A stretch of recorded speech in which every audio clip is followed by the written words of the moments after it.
Destination, mid-tier.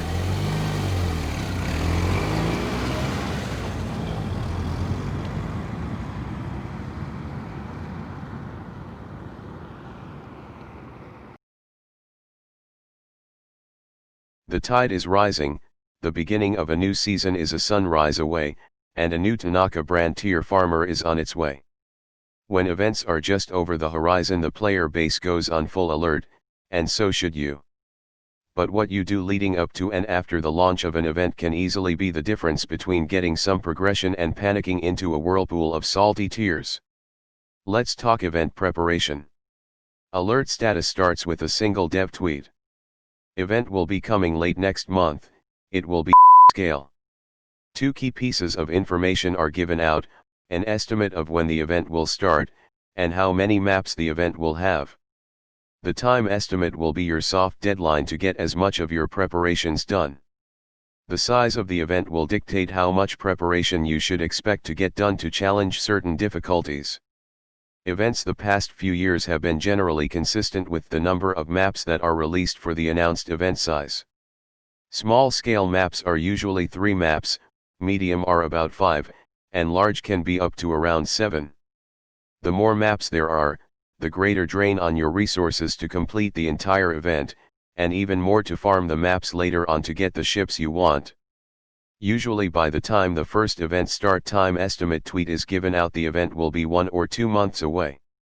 By this point you will want to focus on stockpiling on resources and buckets if you haven't already. The more you have, the greater your options to choose higher difficulties if they are available to you, and routes to take for certain bosses.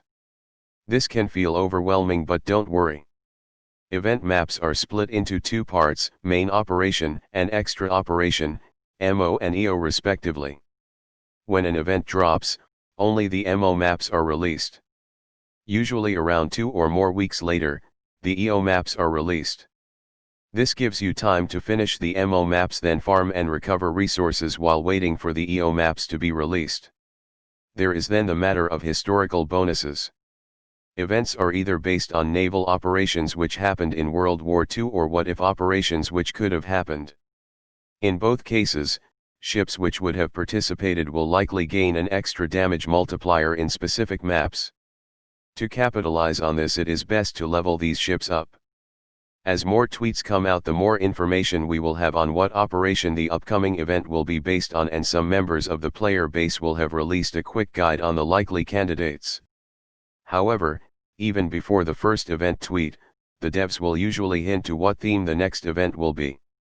American, or European. American ships will usually have bonuses in an American event, and the same will be for Europeans in European events. While not all of them will get a bonus, it would be a good idea to level the ones you do have.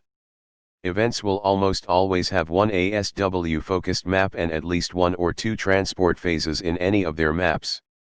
Needless to say, you will want to make sure your ASW arsenal is as good as it can be in preparation for the ASW map. Transport operations are a unique mechanic where your aim isn't to sink the boss but successfully reach a supply node, then survive the boss node with a rank or better. For these phases you will need a fleet of strong CLs and DDs and equip them with transport equipment such as drum cans and Daihatsu. These operations will severely limit your offensive capabilities, so it is important to level your transport ships as well as you can. If you were following gear and ship goals, you may want to finish any goals you are close to completing, such as remodeling DDs or finishing the upgrade to a Type 2 SPF. The more goals you meet or come close to meeting, the better your starting position in events, and the more options you will have.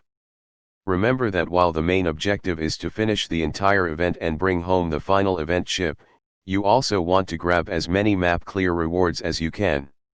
Oftentimes, these rewards will be strong pieces of gear you can only obtain in these events, or brand new gear that may completely change how you progress. After an event has started, do not start right away if you can help it. Wait about a week.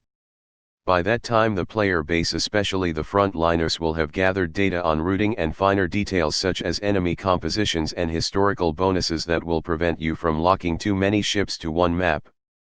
Oh yes, you heard that right, locking. In events, using a particular ship on one map will tag the ship with the corresponding map's tag.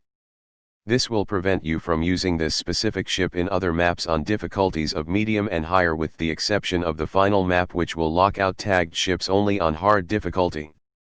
Therefore you will want to plan very carefully with what ships to use on which maps. So wait before you enter the event. Do your research, see if the rewards for clearing a map are worth the effort.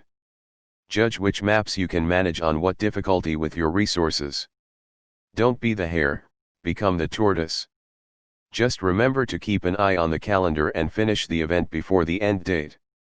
This should cover the general idea of how an average player will prepare for an event. Keep in mind your mileage will vary and you may or may not be as successful as you'd want to be even if you follow most of this. Don't be discouraged should you find yourself in such a situation. Trust me, I've utterly failed my first 2 events.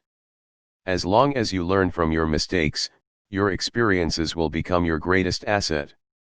I'm not entirely sure what to cover in the next video, but I'm already preparing for the event, and so should you if you can. I'll see you all in the next one. Bye for now.